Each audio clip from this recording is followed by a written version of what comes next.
And hello everybody, welcome back to episode number 204 of the CheckX series.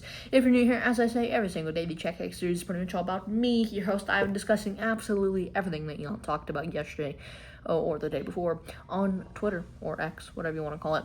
Today we're going to discuss what he talked about yesterday on Thursday, July 2nd, 2026. He posted 41 times yesterday, and we're going to get right into the episode here, not to waste your guys' time.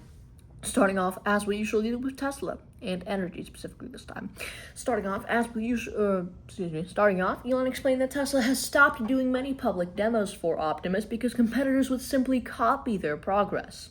Also, which is actually kind of unreal. Also, Elon emphasized that while production is ahead of schedule, the initial ramp-up will be extremely slow because building a humanoid robot is not like making a car, and it's, I guess, much more difficult.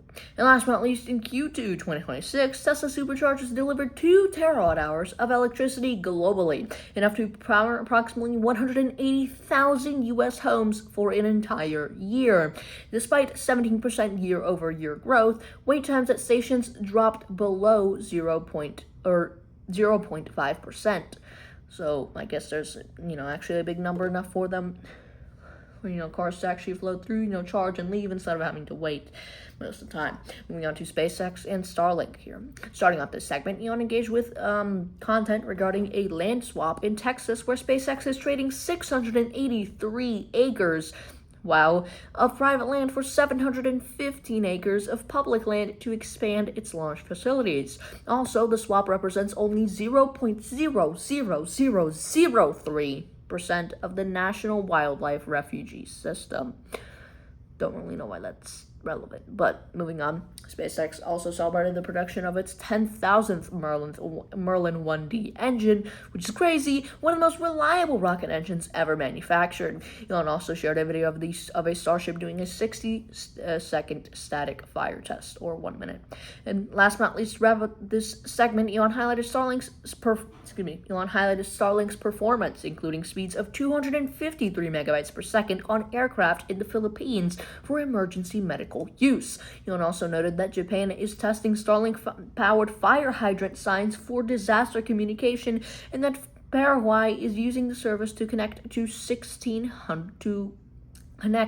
a total of 1,600 schools nationwide. Moving on to artificial intelligence. Starting off this segment, Elon predicted that AI and robots will eventually be able to do everything, leading to universally high income where work becomes optional. Also, Elon criticized calling AI companies labs, labeling the term pompous and silly. Elon also agreed with observations that AI models are developing their own private language for internal reasoning, as that is faster and more efficient than English. And last but not least, Elon claimed that Grok is the only AI model that is politically neutral and not racist, criticizing other models like Claude for refusing prompts based on political grounds. Very interesting.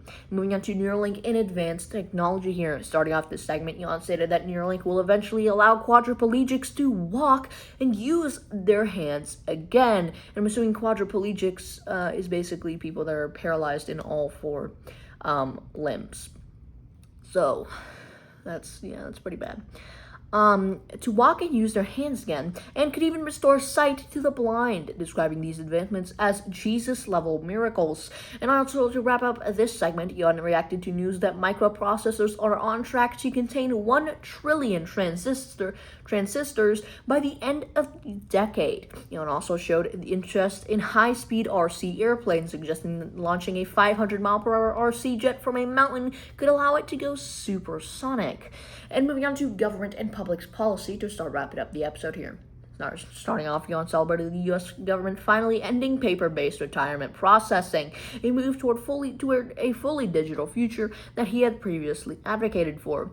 Also, Elon commented on potential fraud with U.S. aid, or with USAID, however you want to pronounce that, and criticized a California bill, numbered AB 2624, that he believes would criminalize investigations into fraud within immigrant communities. And to wrap up the episode here, last but not least, Elon argued that offering free money and housing acts as a financial magnet for illegal immigration, and supported the idea of ending welfare for immigrants to solve the issue. So, pretty interesting episode here. But ladies and gentlemen, like I said, this pretty much wraps up episode number 204. Excuse me, I keep saying 100 because I'm so used to it. Of the CheckX series. If you made it all the way to the end, I appreciate you for watching. I recommend dropping a like, commenting, and subscribing if you haven't already. I also recommend going back and watching some of the other recent CheckX episodes just to get a nice little sequence of events going for you based on what Yon says every single day. Because at the end of the day, this is the CheckX series. I'm your host, Ivan, and I'll see you